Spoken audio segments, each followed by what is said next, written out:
Senate Bill 8 was passed in the regular legislative session. The so-called heartbeat bill, the so-called forced pregnancy bill, whatever perspective you have on this. It is a bill that's intention was to make it almost impossible to access an abortion. Senate Bill 8 would never have made it to the House floor in a previous session.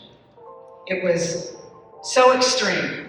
And in fact, one of the first hearings at the U.S. Supreme Court on SB 8, even Justice Kavanaugh and Justice Amy Coney Barrett were really skeptical and cynical. I mean, we had so many obstacles.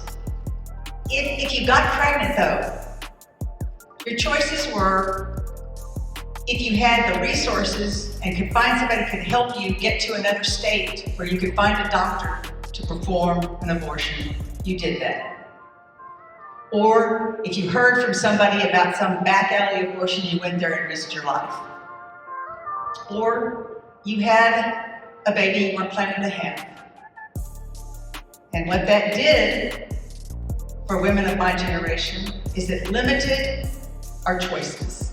It limited our having autonomy over our own bodies, our own selves, our own destinies. It wasn't until 1972 that a law passed that allowed unmarried women to be prescribed birth control pills.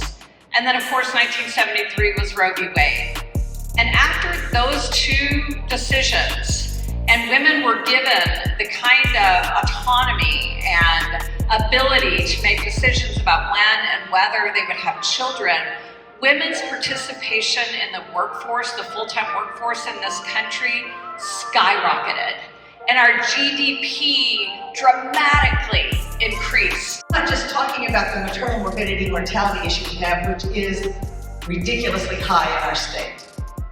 And by the way, we had an option to do something more about it this last time and chose not to. We in this state did not expand to Medicaid.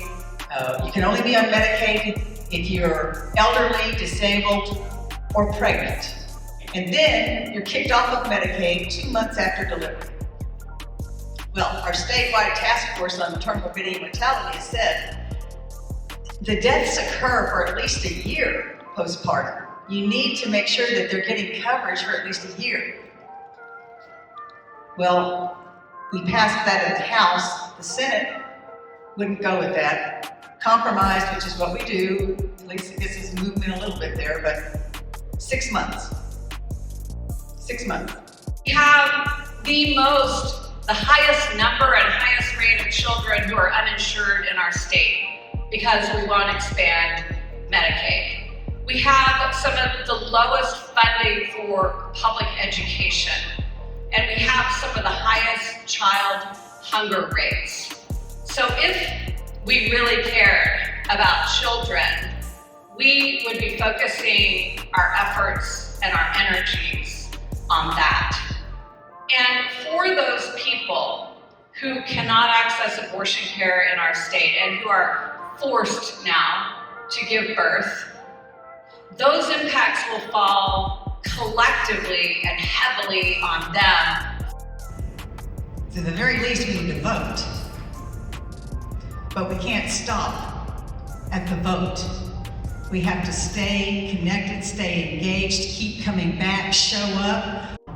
The Supreme Court has turned its back on us. Congress has been unwilling, unable, whatever, to do what needs to be done to ensure that states are not depriving citizens of their rights. Your state legislatures, please focus on those. Please focus on the people that need to be elected to make sure that your rights are protected, because I can tell you it's now the state legislatures. It doesn't just impact her economy or her family's economy. It impacts the state economy. It impacts the national economy. It is an issue of equity. It is an issue of democracy. If you do not have control over your own body, then what do you have control over?